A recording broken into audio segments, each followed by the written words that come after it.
We all know that the best quality pork can only be achieved by raising pigs in a large, natural environment where confinement and stress are minimized. Yet free-range pig farming accounts for just 5% of pig farming worldwide.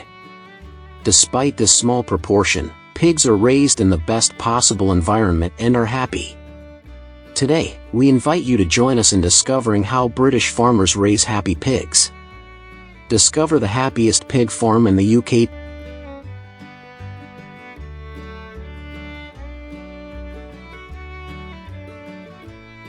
Pig farming is a major part of the UK's agricultural sector, with around 4.9 million pigs being raised in the country. It is worth over £1.6 billion a year to farmers and pork producers. The majority of pigs are kept in closed sheds, but a small proportion are free-range. Free-range pig farms are concentrated in the east of England, such as Norfolk and Suffolk.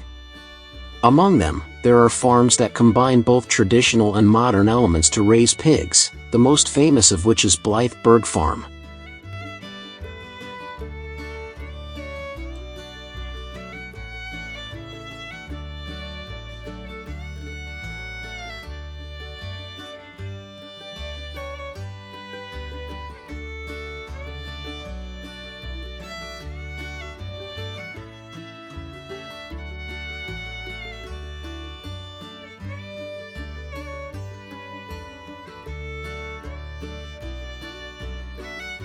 Tucked away in the picturesque countryside of Suffolk, England, lies what many consider to be the happiest pig farm in the UK. Here, pigs are more than just livestock, they are respected animals, free to roam in open spaces and natural environments. On the farm, pigs roam freely on large outdoor pastures, digging in the dirt and displaying natural behaviors. Each pig is born and raised on the farm, with warm mobile shelters and large fields for the pigs to run, jump and socialize. The environment is quiet, clean and closely monitored to ensure the pigs are happy and healthy. We can see, on the large farm, there are many pens to shelter the pigs. They are like curved huts that help the pigs take shelter at night and go outdoors during the day. The pens are designed for maximum airflow, comfort and hygiene, using modern materials that can withstand harsh weather.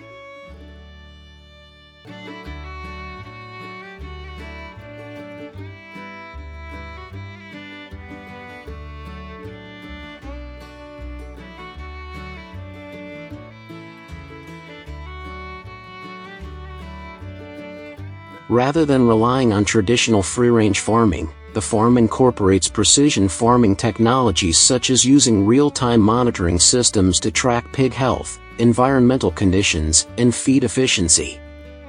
This data-driven approach helps farmers make timely decisions to improve welfare and reduce feed waste. To protect the environment and reduce electricity waste, the farm is partly powered by renewable energy sources such as solar panels and an eco-friendly heating system. This reduces carbon emissions while improving the efficiency of farm operations.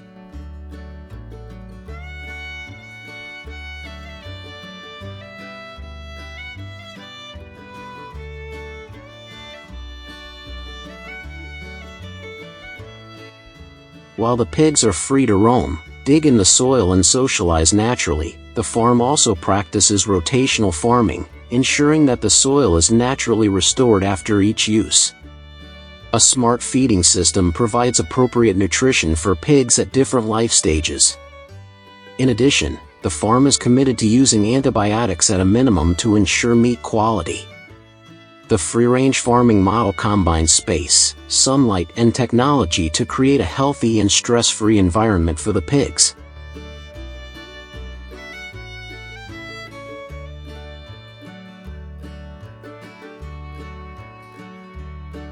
So, do you know how farm owners benefit from such unique farming methods? Free-range pig farming brings many valuable benefits to British farmers, not only in economic terms but also in terms of animal welfare, sustainability, and market demand. Free-range pigs are highly regarded for their meat quality, particularly for environmentally conscious consumers, who see them as the best pork choice. Farmers can sell their pork at a premium, increasing their profits. Pigs raised on free-range farms are typically processed in the same way as pigs on other farms. They are transported to the processing plant in specialized trucks, which do not cause stress to the pigs.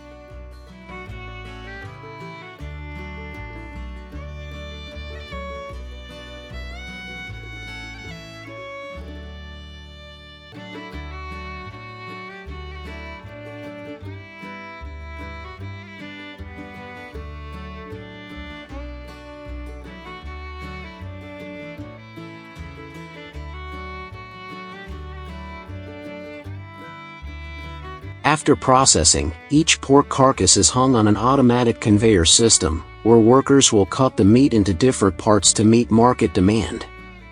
Some British farmers have successfully built their brands around free-range, high-welfare pork, winning the trust of consumers across the country and around the world.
Pork raised using free-range methods is often labeled as high-quality organic pork.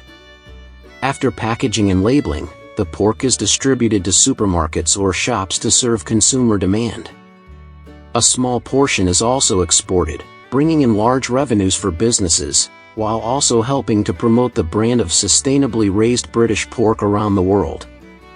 Free-range pork in the UK is also often used by Michelin chefs in high-end restaurants.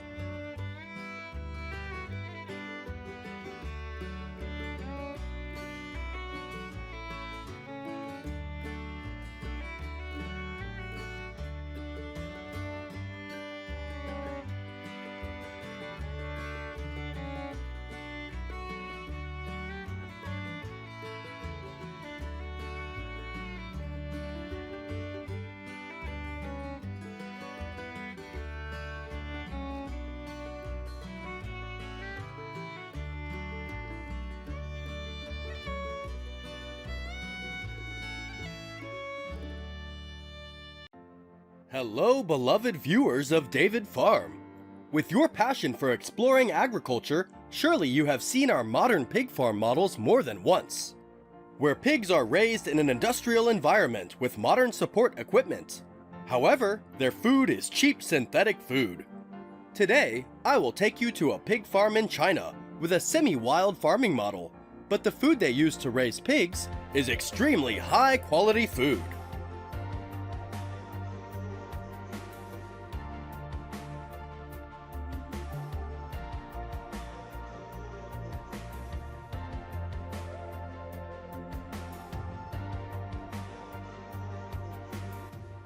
For any of us who hear about king crab, we know that this is an extremely expensive food source.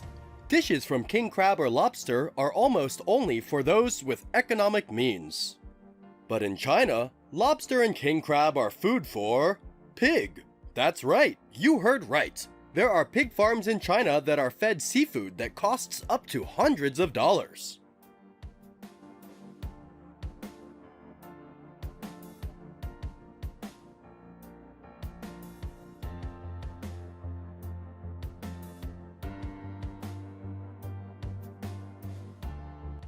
Perhaps you will find it hard to believe and ask why Chinese farmers feed king crab to their pigs, while there are many people who have never eaten this expensive crab.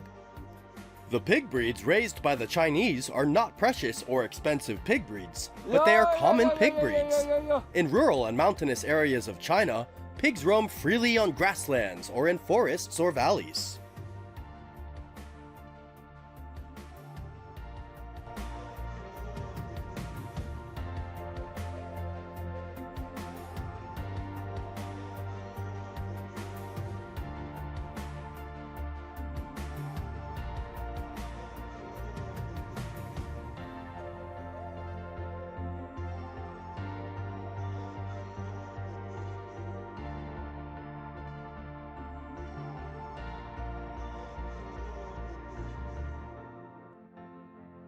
Such conditions make it possible to imagine pigs having such an expensive diet.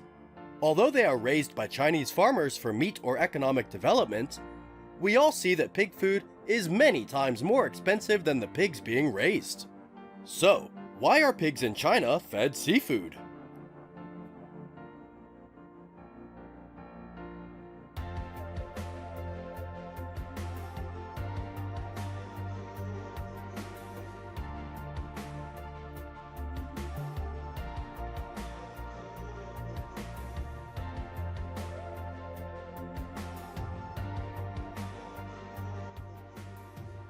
In fact, people have been catching seafood for food since ancient times, but it was not always associated with luxury. Its abundance and the difficulties of transportation and storage requirements have left some coastal areas with abundant seafood reserves. For coastal towns in China, when there is too much seafood without economic value, it will be used as animal feed and fertilizer for fields.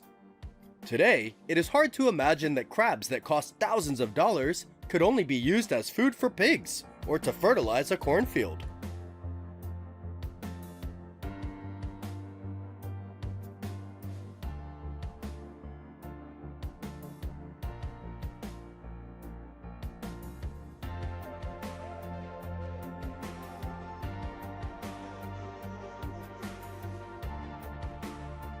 Not only do farms in China feed animals seafood, but other regions such as Africa or some countries in Europe since the 20th century have also fed pigs seafood. Some countries in Africa, typically Mozambique, have large seafood reserves. There are many types of lobsters and king crabs, but their prices are very cheap. When human consumption demand is not high, excess seafood is also used as food for pigs and used to fertilize crops.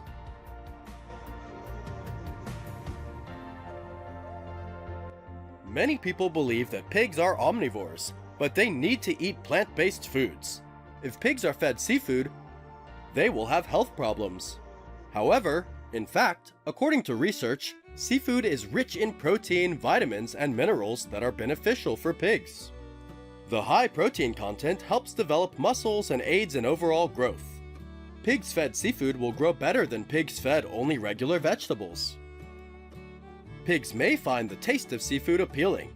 Providing pigs with seafood can increase their appetite and encourage them to eat more. Especially in some livestock activities, byproducts or waste from seafood that are not suitable for human consumption will be used as animal food. This is a way to reduce waste and provide nutritious food for pigs.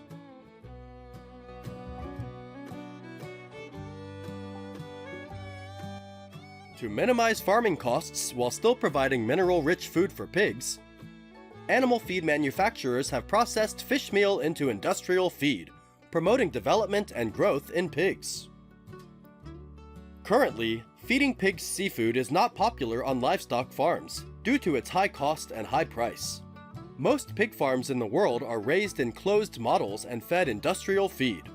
Raising time is also shorter than pigs in semi-wild farms. Most pigs are harvested after 6 months of raising.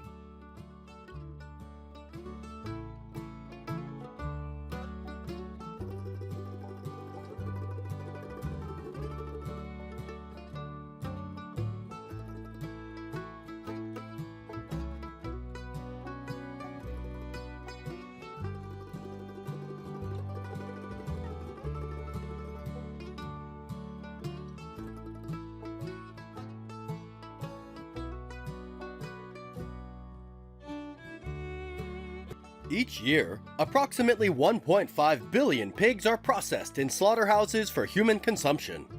All regions of the world have built modern processing factories, applying high-tech machinery to create large productivity and output. Pork is the most common and most important food source in human life. This is also the most important industry, creating jobs for hundreds of millions of people around the world.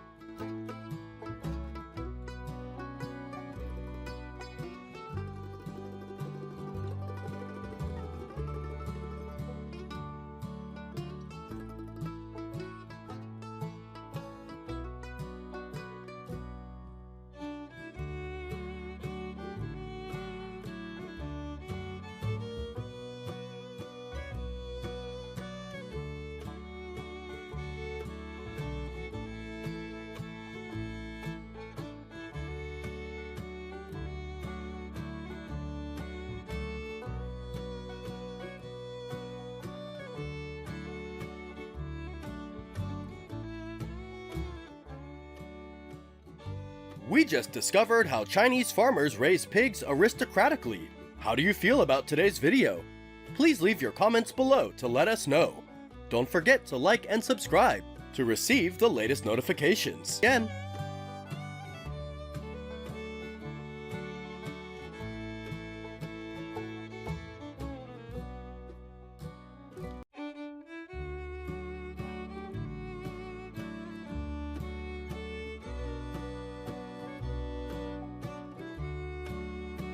There are many opinions that the majority of Americans and Europeans do not like to eat carp because of its taste and structure.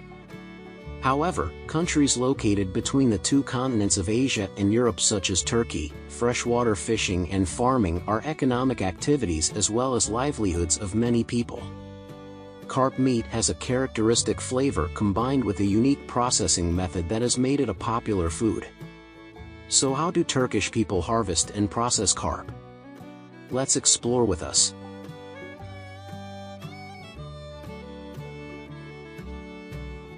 Carp farming in Turkey dates back to the 1970s, when it began alongside salmon farming.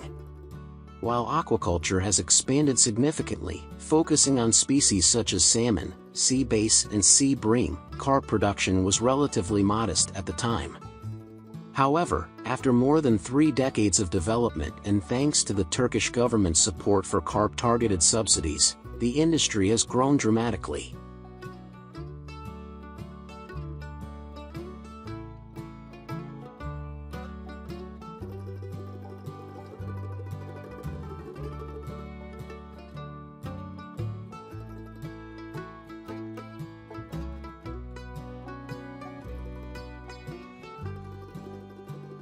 Carp farms are now mainly located in rural areas. Farmers can farm intensive carp in ponds and lakes or combine them with rice fields to save space. Fish are mainly fed pellets or local agricultural byproducts. Farmers say that raising freshwater fish is relatively easy because they are omnivorous and rarely get sick.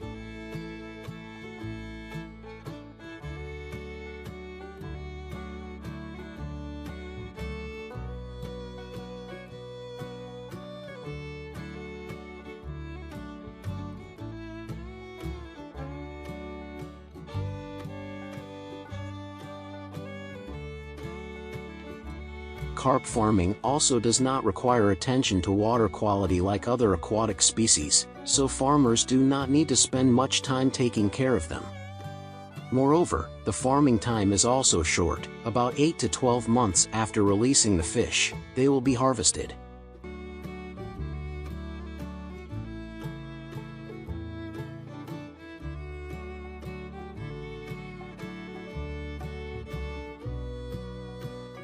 The harvesting process is quite simple, mainly done by hand. This work is mainly done by strong men. They use nets to harvest fish. Each time the net is pulled, all the fish in the pond can be harvested.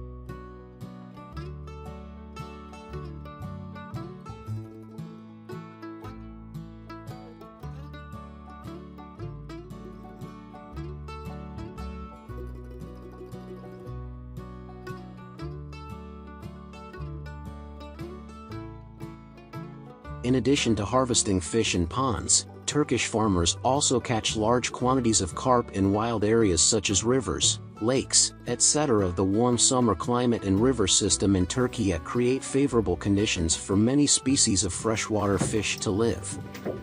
These fish are larger in size and have a more delicious taste than farmed fish, so many people like them. Fishing in the wild mainly uses tools such as net traps.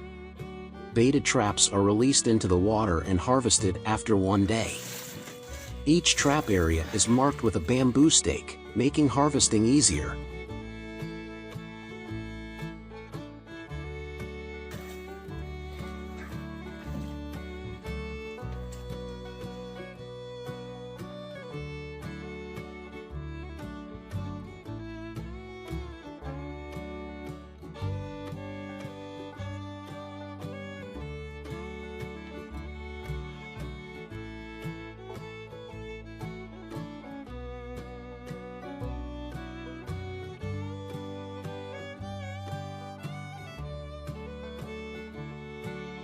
Farmers harvest carp mainly for food purposes to preserve them for a long time during the cold winter. A small number of farmers sustain their livelihoods through this fishing activity. The majority of carp consumed in Turkey is through aquaculture. Turkey's freshwater fish production is expanding and meeting the population's demand for healthy, nutritious, and affordable food. It also contributes to trade, creates jobs, and contributes to the country's economy and food security.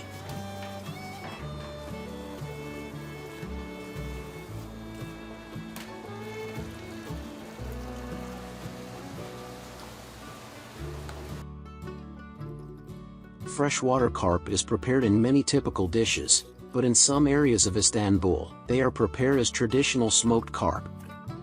This is a popular delicacy, especially in areas with abundant freshwater sources such as lakes and rivers.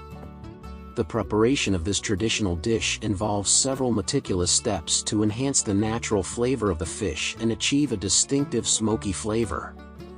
Freshwater carp usually has a firm texture and a rich flavor. After being cleaned to remove all odors, each fish is split in half and salted to firm up the flesh and reduce bacteria. Once the salt has penetrated, the fish are washed again and left to dry in the sun, and when completely dry, they are smoked by hand.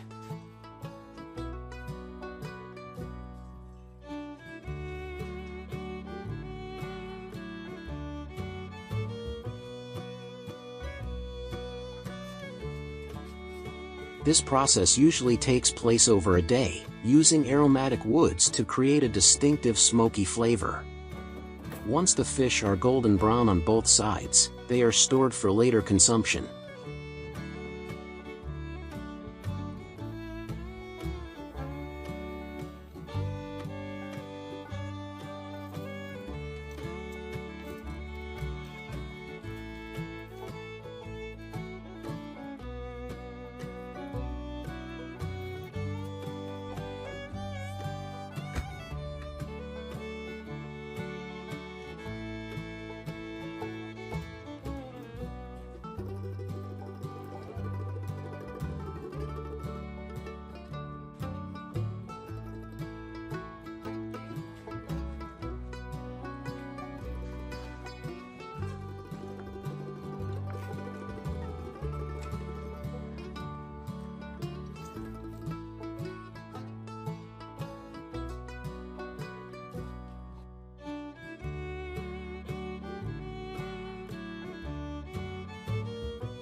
Freshwater carp are not only popular in Turkey but also in the Middle East, where they are a major source of food and livelihood for many rural families. Although they are considered a dangerous invasive species in the United States, they are a major source of nutrition in Asia and the Middle East. We have just watched how Turkish farmers harvest and prepare delicious smoked carp. How do you feel? Leave your comments below to let us know.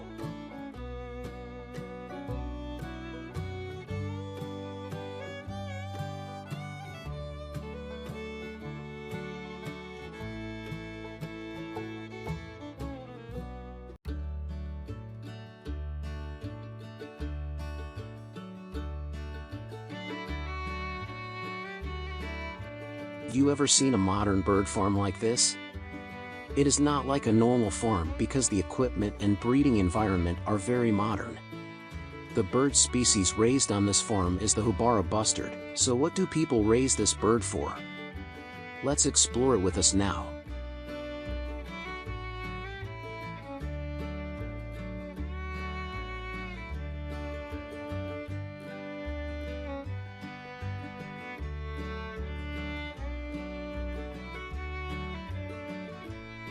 The Hubara bustard is classified as vulnerable by the International Union for Conservation of Nature due to habitat loss and overhunting.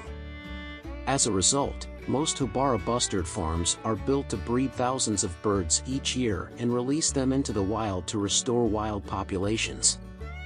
Currently, a private center, the Al Baida Bird Breeding and Research Center, was established in 2020 with the aim of breeding the Hubara bustard in captivity to reintroduce the species into its natural habitat in both Qatar and Central Asia.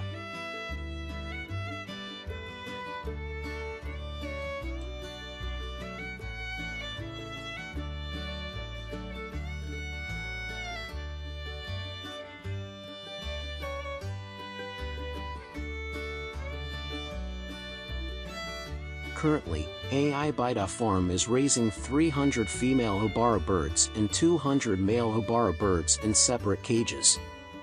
The farm consists of outdoor and indoor areas. The breeding and incubation areas are also operated in a separate area. The staff is divided into caring for the young birds and the adult birds.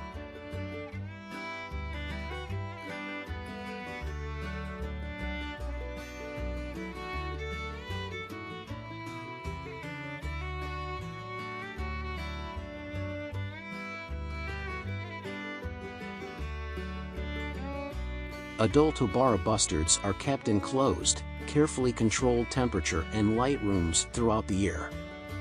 After the breeding season, adult birds are moved into outdoor socialization aviaries.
The farm owners point out that Hubara bustards are not easy to tame, as they need their own space to resemble their natural habitat.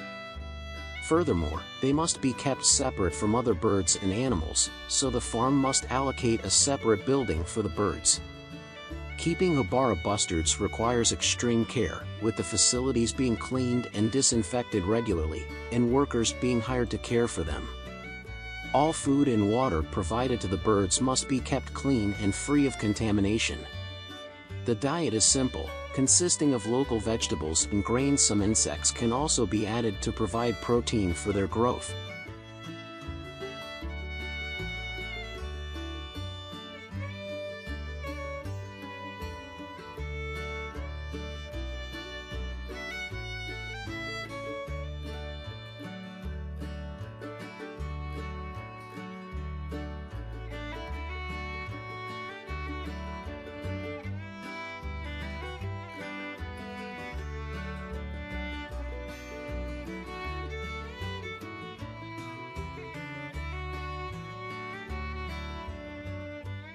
In addition to breeding the Hubara bustard to conserve the population, the facility will also produce and release 50,000 Hubara bustards into their natural habitat, which will benefit the agricultural sector in the area as the birds are an important link in the food chain. Scientists and local farmers also say that the Hubara bustard is a carnivorous bird that hunts worms and rats that are harmful to agricultural crops. The farm's goal is to breed enough birds to maintain a sustainable population and ensure their survival in order to maintain falconry as part of Arabian cultural heritage. So what does Arabian falconry have to do with the Hubara bustard?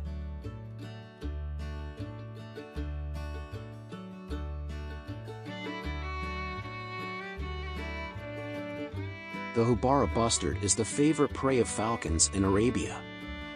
Their declining numbers in the wild have affected both wild and captive falcon populations. Falconry has been an integral part of Arab culture for over 4,000 years. It is even recognized as an intangible cultural heritage in some Arab countries. Falcons are traded in famous markets, such as the International Falcon Exhibition in Abu Dhabi and the Souk Waqif Falcon Market in Qatar. Some rare falcons can cost more than $100,000, while rare and highly skilled hunting falcons can fetch even higher prices. Hubara bustard owners say Qatari falconers are particularly fond of the bird and consider it a valuable prey during the falconry season. Uncontrolled hunting with falcons or guns in the past caused the Hubara bustard population to decline. Now, as the Hubara population has gradually recovered, falconry activities have developed.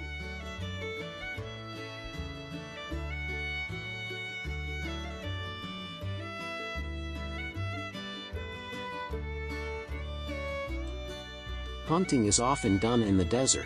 We can see the falcon chasing its prey, the Hubara bustard. It often exhausts its prey while flying, and finally the prey is exhausted under the claws of the fierce falcon.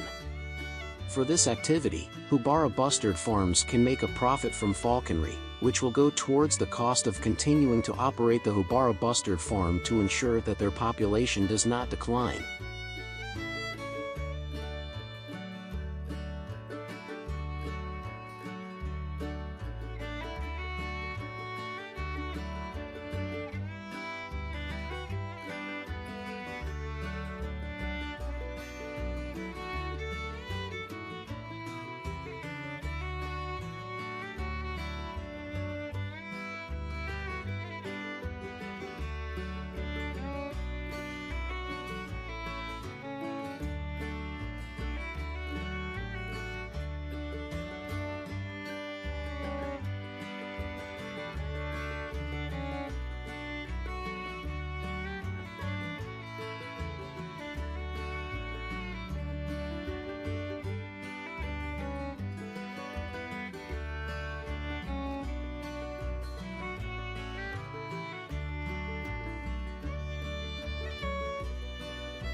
Recently, American farmers are facing a serious crisis in the poultry industry due to the epidemic.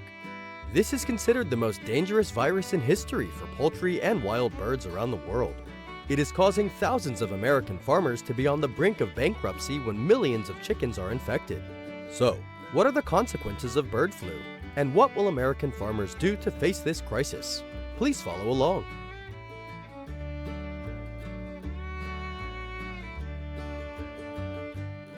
Avian flu has swept across the globe in recent years, killing billions of domestic and wild birds. It has had a devastating impact on the U.S. poultry industry. As the world's largest producer of chicken, an outbreak can quickly become a nightmare for any chicken farmer. Since its discovery in 2022, about 158 million birds, including egg-laying hens, have been culled to control the spread of the virus. This has severely affected poultry farmers, leading to a shortage of chicken and turkey meat.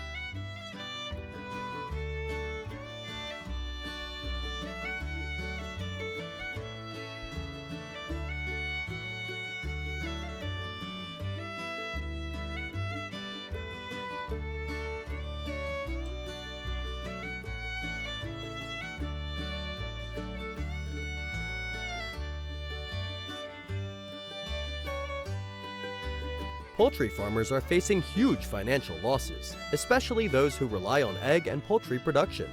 Starting a chicken farm requires investing in equipment and breeding stock, along with strict disease prevention measures. This has caused farm investment costs to skyrocket. Some farms have had to start from scratch, like a Long Island farm that recently hatched thousands of new chicks after culling nearly 100,000 birds.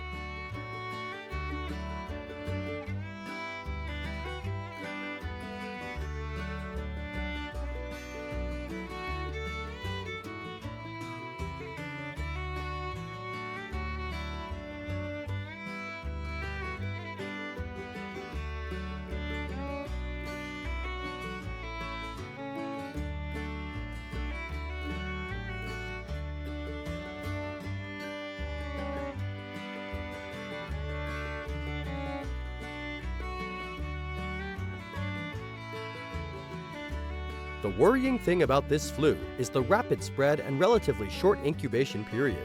Flocks of chickens can become infected en masse after coming into contact with an animal carrying the virus, such as a wild bird or bat. There are also many cases where, when a chicken is infected, it will spread rapidly, affecting thousands of chickens. The only way to control avian flu is to destroy all infected poultry that show signs of flu.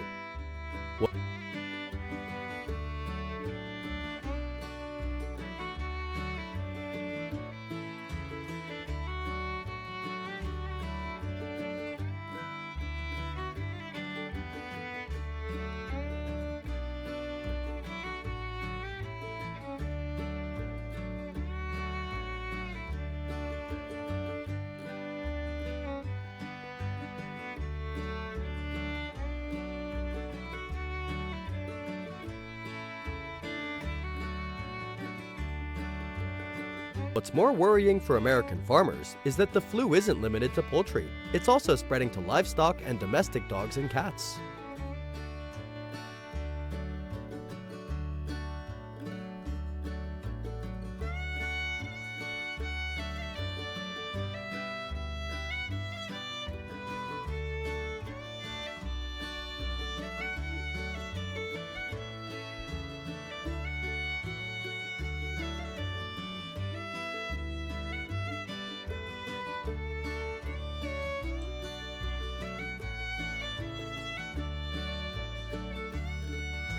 Just poultry farms that are affected.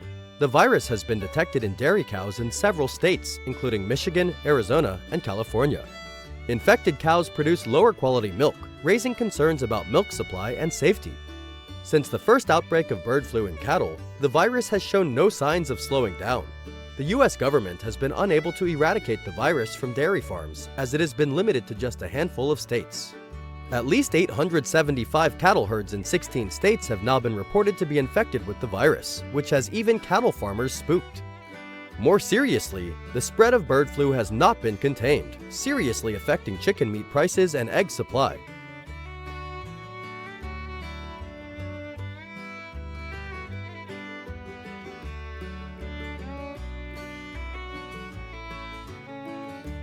Over the past 6 months, the US government and the Department of Agriculture have ordered the culling of millions of chickens, leading to a shortage of chicken supplies in the country.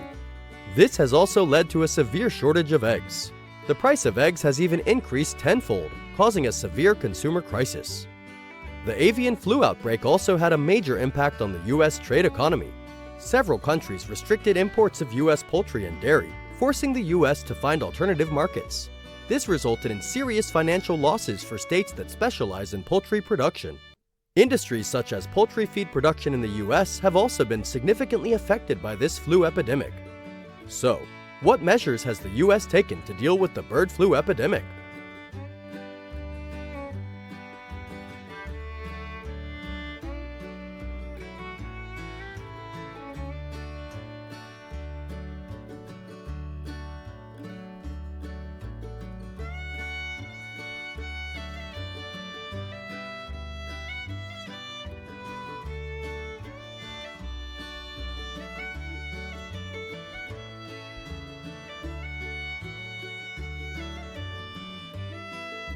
In response to the outbreak, the US Department of Agriculture has announced a comprehensive plan to combat avian influenza, allocating up to $1 billion in funding.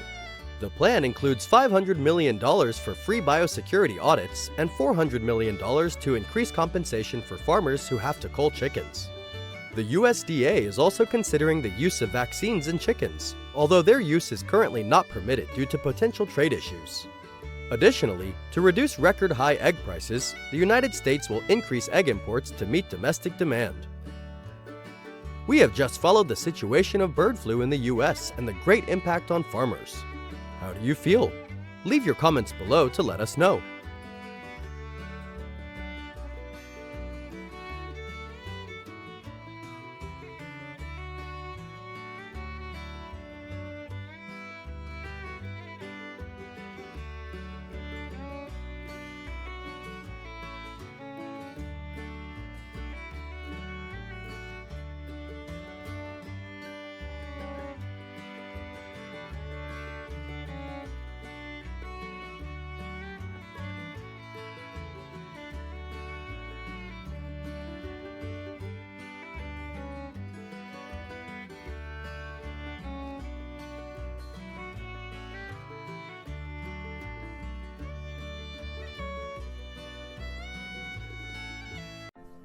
Have you ever seen millions of fish raised in rice fields? This unique agriculture model has actually been applied for centuries in the Asian region. It is also extremely efficient as it can produce tons of fish each year, while also increasing the yield and production of rice grown in the fields. So how does this unique combination model work? Let's find out now. Unique. How do farmers combine raising tons of fish in rice fields?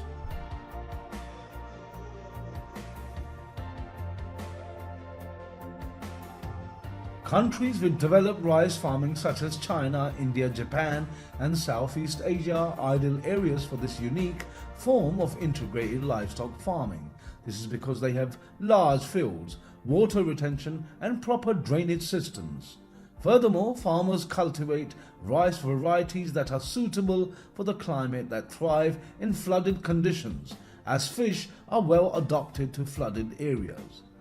The fish commonly raised in rice fields are usually carp and some other types of catfish.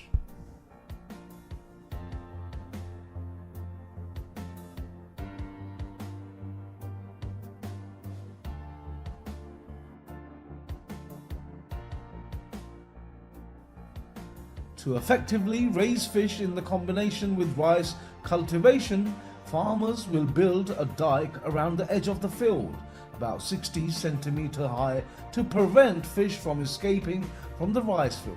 In addition, they also dig ditches at the edge of the rice field so that fish can survive during the dry season when the water in the field unfortunately dries up. After designing the rice field areas, farmers will pump water into the ditch, but the water will only be half full, and proceed to plant rice, and can add natural manure to increase fertility. When the rice plants start to grow, farmers will release baby fish into the ditch so that they can gradually adapt to the environment.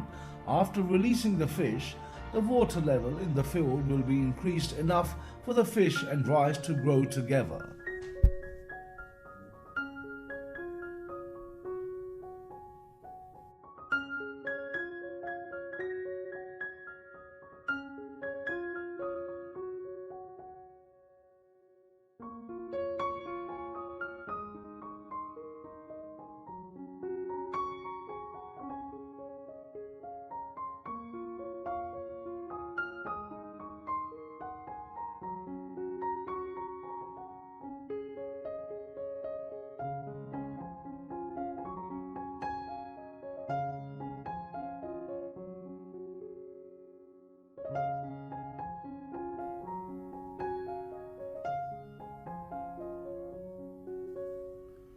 During the process of raising fish and growing rice, it is necessary to maintain the water level in the field for 10 to 30 centimeters.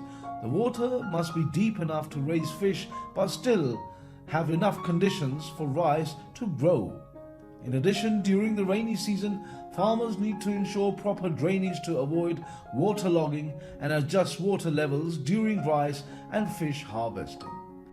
Raising fish in rice fields can save some of the cost of feed, as the fish can eat plankton, insects and weeds. If the fish grows slowly, farmers provide additional feed, but in moderation to avoid degrading water quality. To ensure good growth, farmers also need to monitor the health of the fish to prevent diseases.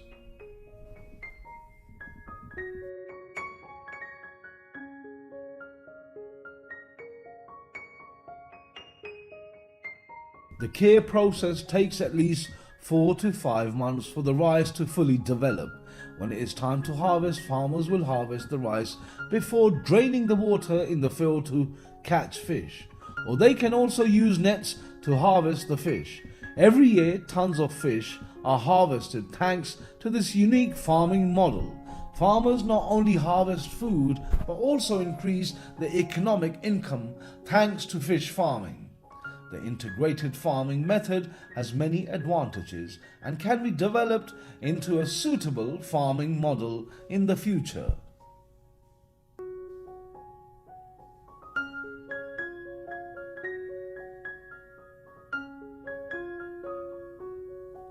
The rice plants protect the fish from predators by providing shelter for them, and the fish also help to fertilize the rice fields with their droppings. The fish also eat insects that damage the rice plants and allow oxygen to circulate around the plants more efficiently. This type of farming is considered sustainable because it is small scale and does not require the use of chemicals, so it does not harm the local environment. According to agricultural studies, the farming model is really successful and has increased rice yield by 10%. It also provides high quality and protein-rich fish products, which improves the diet of local people. Since farmers grow more rice, they have surplus wealth that can be sold in local markets. So in addition to providing food for people, it also helps increase economic income, improving their quality of life.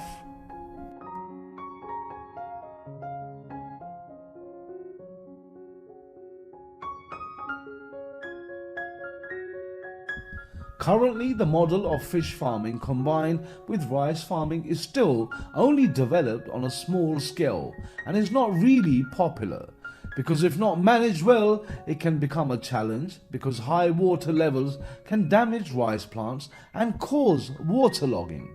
Too little water can also stress fish, making them less developed. Therefore, this agricultural model can require more labor in water management and harvesting than monoculture. These challenges make it more difficult to scale up this model. However, if improvements are made, this will certainly be a suitable agricultural model in the future.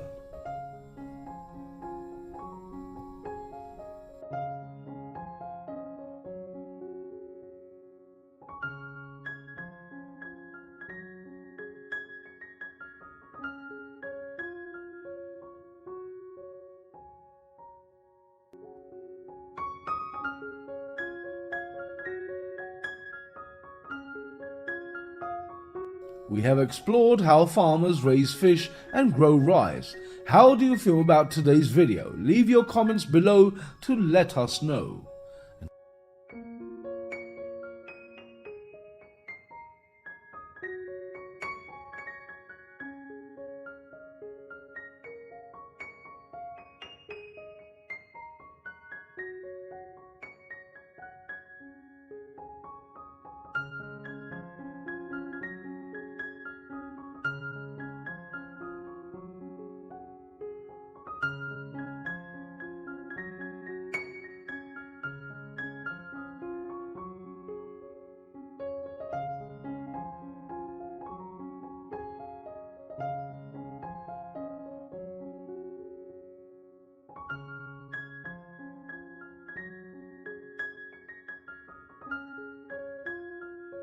These sea snakes possess extremely terrifying venom, but they cannot avoid being hunted by humans. It's hard to believe, but these reptiles can be processed into delicious dishes. How did the Japanese catch and turn these poisonous snakes into food? If you want to know, watch this video until the end. Scary! How do Japanese people catch and eat poisonous snakes?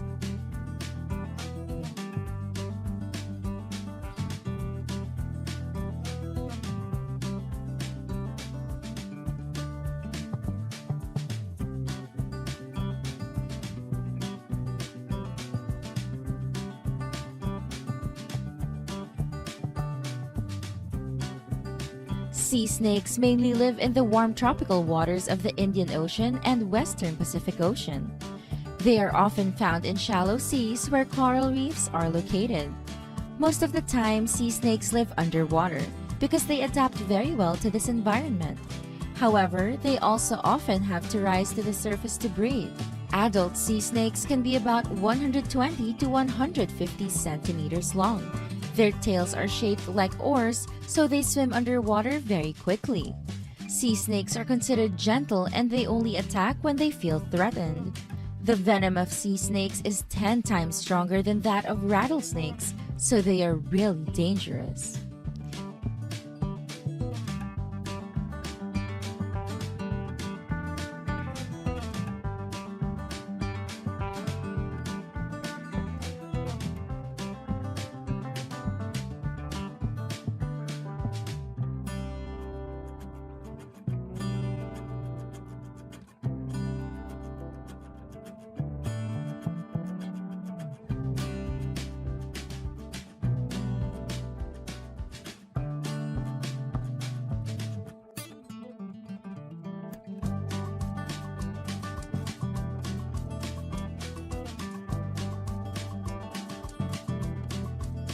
These women were on their way to the beach to start work. When night falls, their work begins. At this time, sea snakes begin to move towards the shore in search for shelter and drink fresh water. They gathered in caves without knowing the danger lurking. The woman uses a flashlight to search for snakes. As soon as a snake appeared, she quickly headed towards the cave without any protective gear. With just one quick operation, this woman was able to hold the snake in her hand without fear. Snake catching operations are really quick and professional because this is also a profession that helps them make money.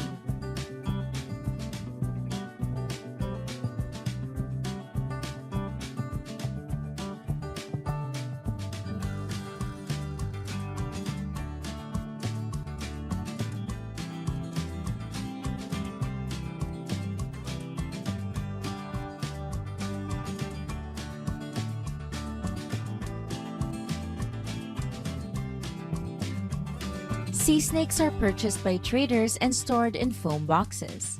They really aren't too flexible when moving on land. All of these snakes will be transported for consumption. Many styrofoam boxes are placed here. It can be seen that the number of snakes collected is very large. Snake purchasing activities are bustling, but you also need to be wary of their venom. If you are not careful, you can be bitten by a snake at any time. These fishermen may be familiar with this, so they quickly apply first aid to limit the dangers of snake venom.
Sea snakes are a particularly valuable dish in Okinawa, Japan. Every year, hundreds of tons of sea snakes are hunted and consumed, most of which come from Southeast Asian countries such as Thailand and Vietnam. All snake skin, meat, blood, and bile are used for food and medicine purposes.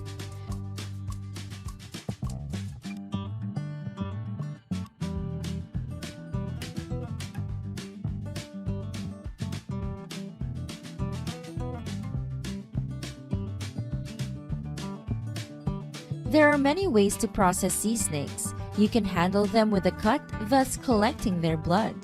Sea snakes are considered to be a food that helps increase vitality, so they are popular with many people.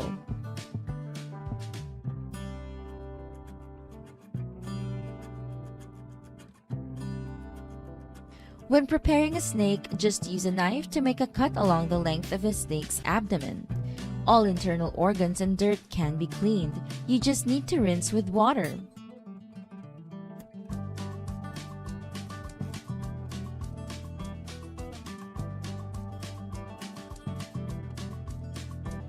In addition, Japanese people often prepare snakes by boiling water and scraping off the snake's outer scales.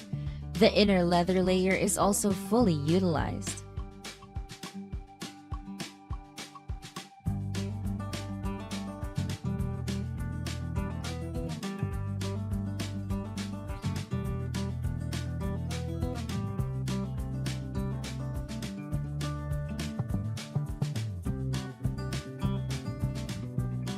Sea snakes can be prepared into many dishes, but sea snake soup is especially famous. After being processed, the snake meat is cut into small pieces and put into the stew pot. The skin is also treated similarly. Snake meat is stewed with vegetables such as carrots, radishes, pork bones, and some other spices. All these elaborate processing steps create a delicious and nutritious snake soup.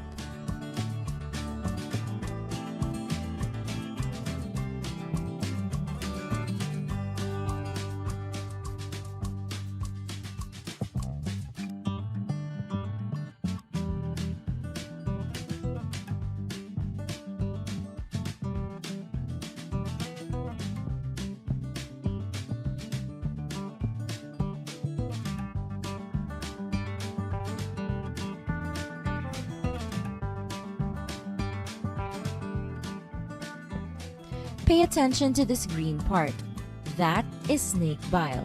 Snake bile can be mixed with wine and drunk directly because they feel it is very good for the health.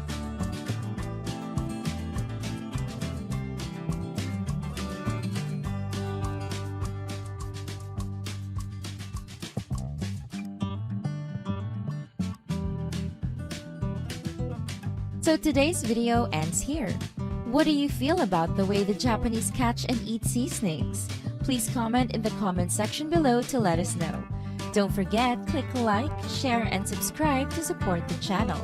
For now, goodbye and see you again in the next videos.